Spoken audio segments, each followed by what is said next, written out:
Hi, welcome back to a new edition of About Everything. I'm joined in studio here today this afternoon with Neil Howe, who is Hedgeye's sector head of demography, is a managing director, best-selling author. I'm Dan Holland, and we're here to talk about Neil's latest piece, which is on the website, The Bullish Case for Life Insurance. Neil, welcome back. Thank you. It's great to be here. So, if you haven't read it already, I encourage you to take a look at his piece on our website, hedgeye.com. We post these once a week, and they give a really interesting perspective on a lot of the developments, particularly with demographics. Neil, what's going on here? It looks like life insurance is the comeback kid. They were down, but they're not out. Not yet. Okay. It is still down. This is an industry that's still down. And you can just see this. I think we have a chart on the overall, price of the biggest players, publicly traded players in this sector. Prudential, Met, right. MetLife, and AIG. You can see where they all are. I won't go through all the gory details, but this is an industry that was, being winnowed away even before the Great Recession. Has done badly since. We go on our piece quickly. Some of the big blows that it's taken. With this whole new era of very low long-term interest rates, they've been burned by minimum return guarantees, and so a lot of these guarantees are in the money, and they're kind of a bleeding wound, for them.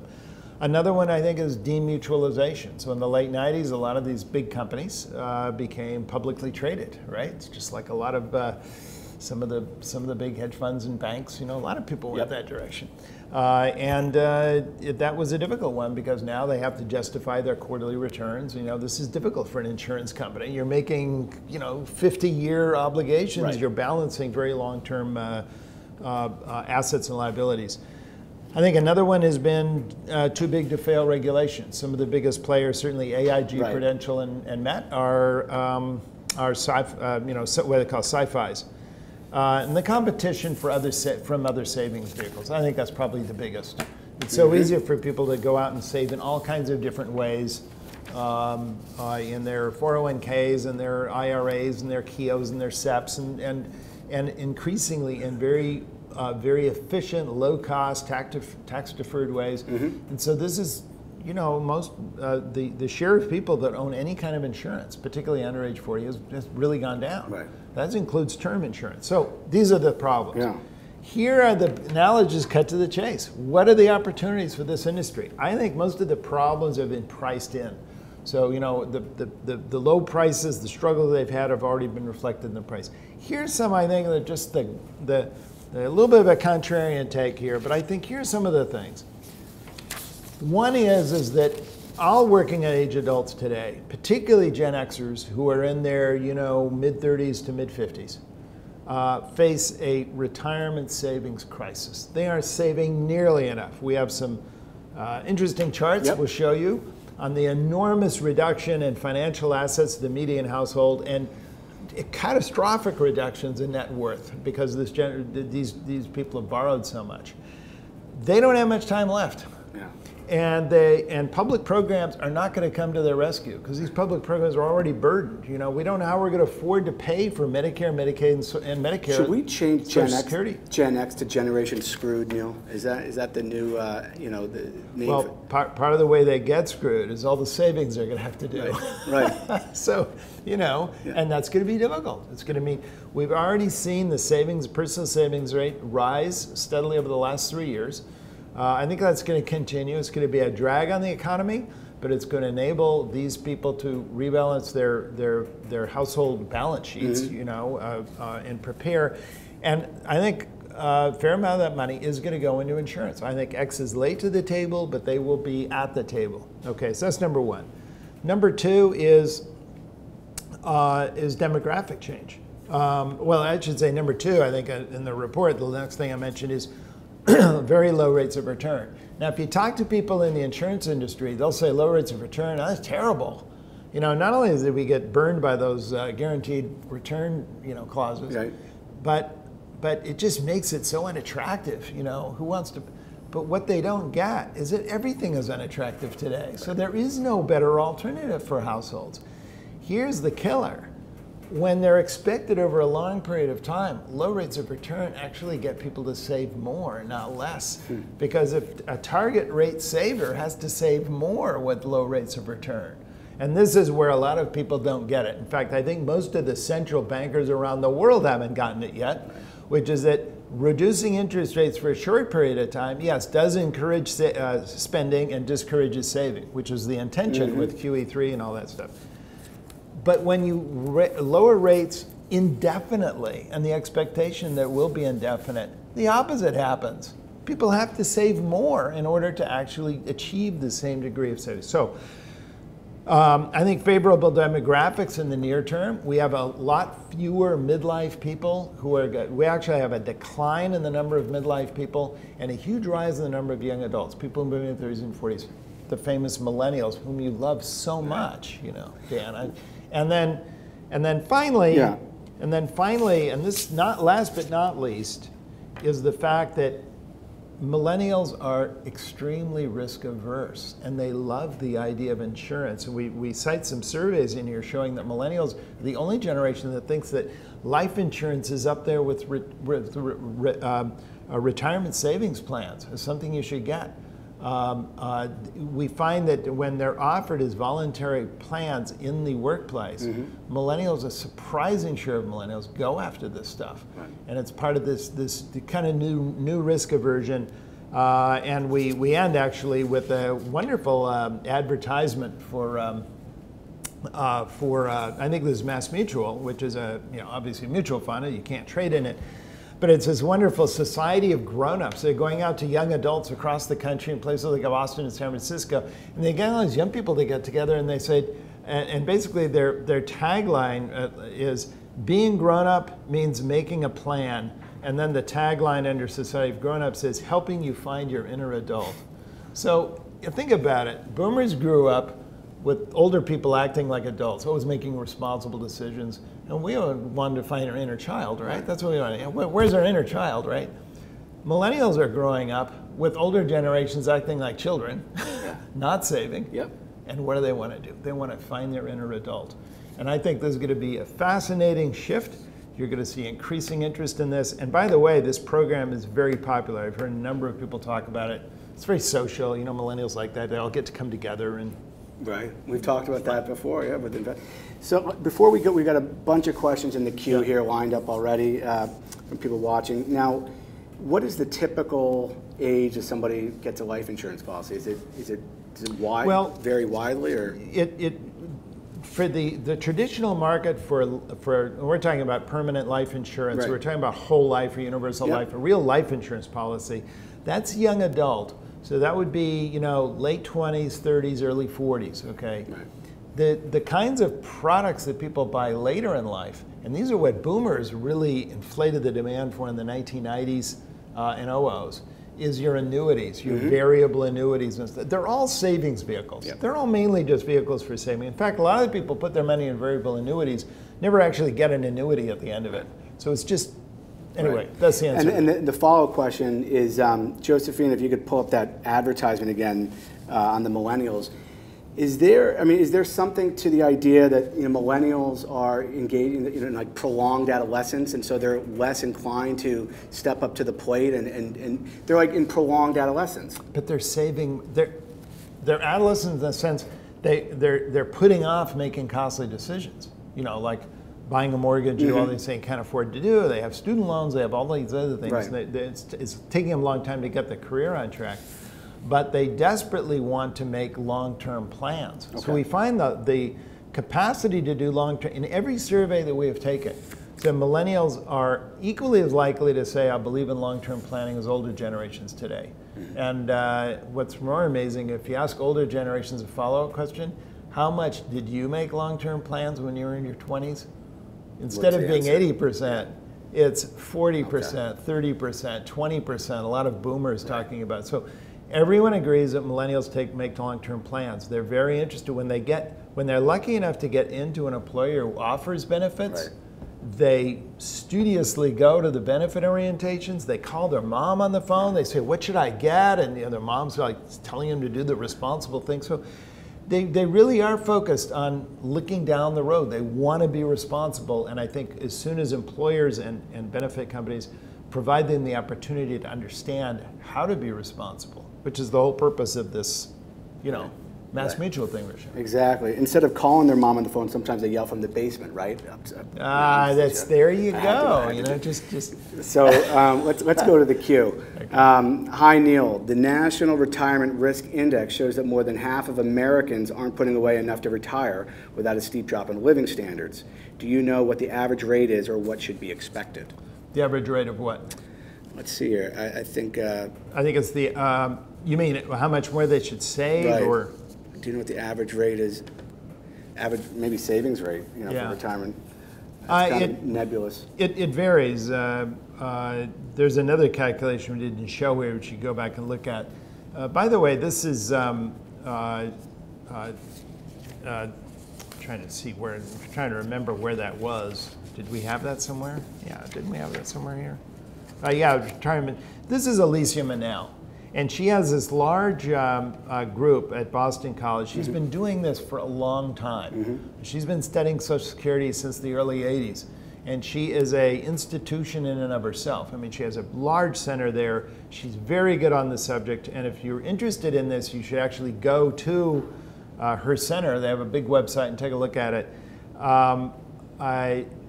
She takes into account with these calculations how much you're getting, your present value of Social Security income. I mean, she takes everything into account, whether or not you have defined benefit income. And by the way, that makes this other chart I have here on household net worth so appalling.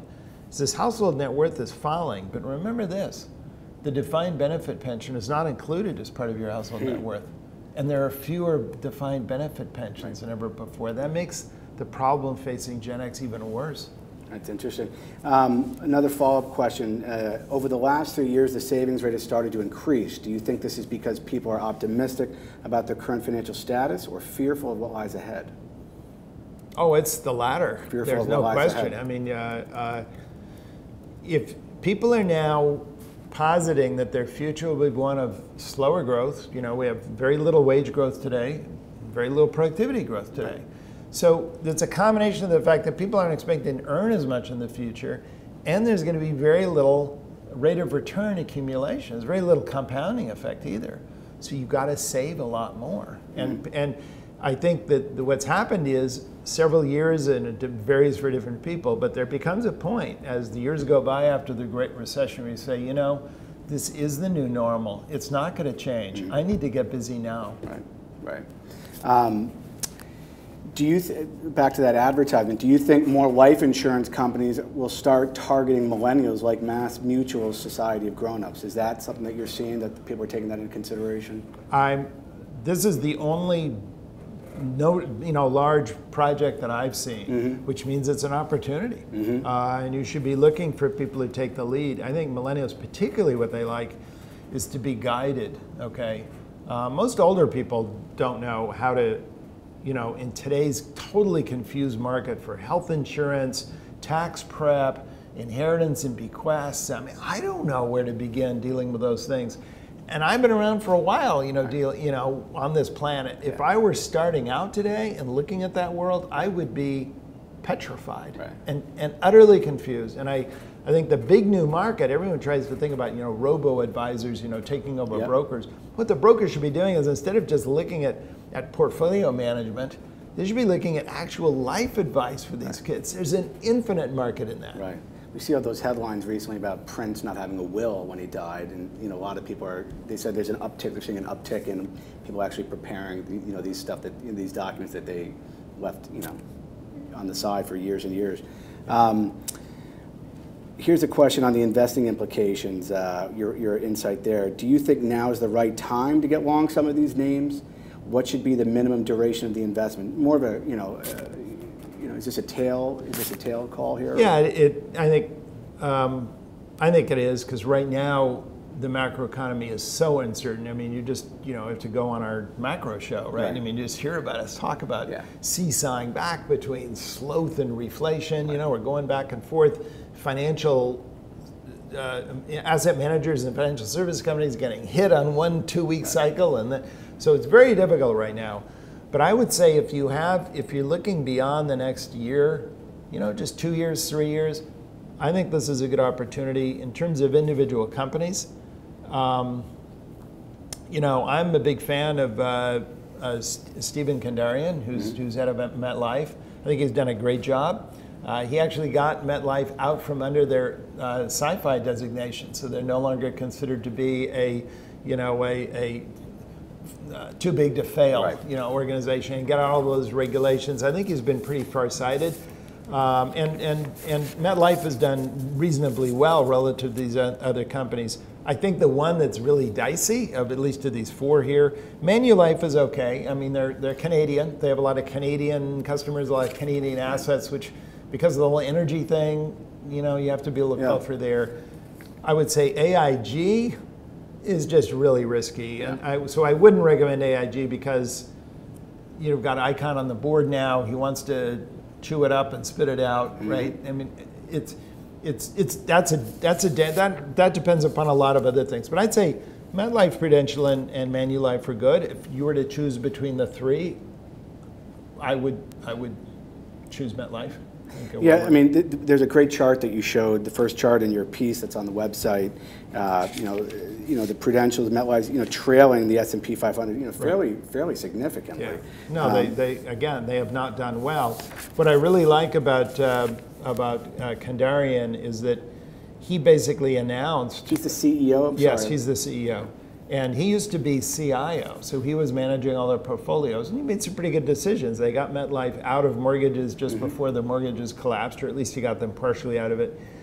But he made an announcement that MetLife was no longer going to, in its scenarios, and looking at its long-term earnings forecast, it was no longer going to assume that long-term rates would ever come back up.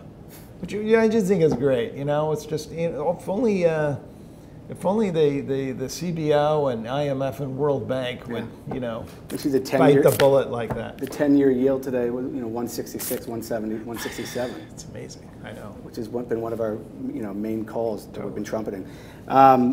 Here's another question: what do you view as potential obstacles for these companies, for these life insurance companies? What would the top two be? I think that I think the two big ones is minimum return guarantees. I think are still burning them, and if rates go down, or they go down even further, or if we have a really difficult time, that might still just cut into them, right? A lot of those will be in the money, as they say, and it'll be draining their thing. I think the big obstacle for them, and frankly, this is what they really have to get around, is the competition from other savings vehicles. Because you have to go out and explain to a young adult why, of all the great low-cost ways, I can go in a Vanguard fund, I can go to all these places and I can get the whole S&P 500, I can do all these choices for almost no margin, right? Almost no cost. Why should I invest in your relatively costly thing, right? This is no longer the 1890s, right? There are lots of other ways to invest in the future on behalf of your family.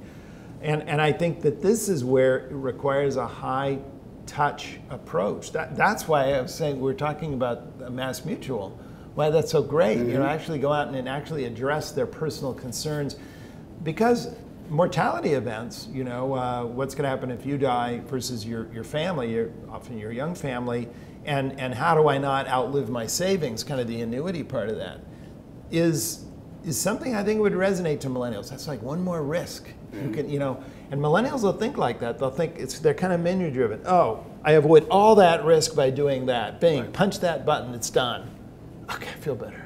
How old is the average millennial right now? Well, they're a generation like 20 years long. So the oldest of them are now around 33, turning 34. So they're born 1982. And then the youngest ones are, still in their teens. Okay. I don't know if you have any insight on this one. Do you have any insight into the likelihood that some of these companies might go private? It's possible, but that still makes them a good investment opportunity. Right. Someone has to buy you out to go private. Exactly. And I don't think, AIG may, and they may not. They may on terms that aren't very nice. You know, so who knows what might happen to that? That's why I just say that's a roulette. You know, throw the ball in the roulette wheel. But I think even if they do go private, that's not necessarily a bad thing. Right. Here's an interesting question. You've been pretty bearish in your other pieces, and given Hedgeye's macro view, aren't these insurance companies at risk in an economic slowdown? You address that, I think, right? Well, I do. As a matter of fact, I said that people saving more is going to be a drag. Right. It's going to be a drag on the economy, but I think it will be good. And by the way, I am bearish on the macro side right now, but there are individual industries which I have been very bullish. I mean, home improvement. I mean, I'm a huge bull there. We did the show on that, right? So I see big opportunities as well as at the industry level. I see both good and bad things. Right. And to be clear, you're talking more. This is longer term. These are thematic ideas, right? Well, I would say this one is not like super long term. Right. We're not talking about birth rates in the 2050s. Right. I mean, this I think is a good idea. Right. As I say, if you're prepared to stay in for more than this year, home improvement, I think, is still a great idea that you want to get in soon. Right. So when I look at industries, I obviously try to bring back my time horizon, to things that are actionable. Interesting question here just came in. As a financial advisor, any advice on how to speak with my millennial clients, given developments like Mass Mutual Society of Grownups? Yes, and that is, you need to give them, I mean, I hate to say this, but this is what employers learn when they hire millennials. You need to deal with them as sort of high maintenance. You got to give them a lot of advice. You got to give them benchmarks. You got to give them metrics. Spell it all out. Spell it all out and tell them what they have to do in order to be a grown-up. They don't know even the basics. You have to remember, they had Boomer, many of the millennials come along now, some of them even Xer parents, who are of the age where they're looking for advice. And their parents did not teach them any of this. They never taught them to be adults, which is why they, So I think the first thing is to remember they don't know anything from anything, A, but B, they really want to know. If you go into college campuses now, they have these courses called Life 101, and they are just totally sold out, oversubscribed. What is Life 101, real quick? Teaching you those things, like how to save, job market, how did the economy work, what kind of jobs actually, the supply and demand for jobs and wages, and just how you dress in an interview. I mean, these are things that they did not learn from their own parents. But that's the bad news. But the good news is they really are hungry to find out. And it's totally cool to know those things. Completely different from us, right? That's like uncool to learn that stuff. No, it's really cool to actually succeed in a curriculum and get your gold star for learning these things. So the other thing I would do is I would formalize the approach with millennials. They don't like the informal just chat, over coffee. Give them a structured thing where they go through it. They check it off, Yep. We've got to wrap it up here shortly. Here's another maybe final question here. If insurers assume low long-term rates, does that mean we can expect a substantial increase in the percentage of premiums that go toward chasing stocks and corporate bonds? Wow. That's a nasty interpretation of that. Now, it is true that the share of assets in insurance companies has shifted over the last 15 years by about 10 percentage points from fixed income to equities, right? So, particularly in the publicly traded companies. So they are feeling the pressure to demonstrate rates of return in a low interest rate environment, keeping their stockholders happy. I think, obviously, in a responsible CEO is going to tell their stockholders, we're in it for the long haul. I don't care about the quarterly earnings statements. We're going to do the right thing, and we're going to maintain the value of this company indefinitely. In other words, play the high road. That's what I would hope would happen.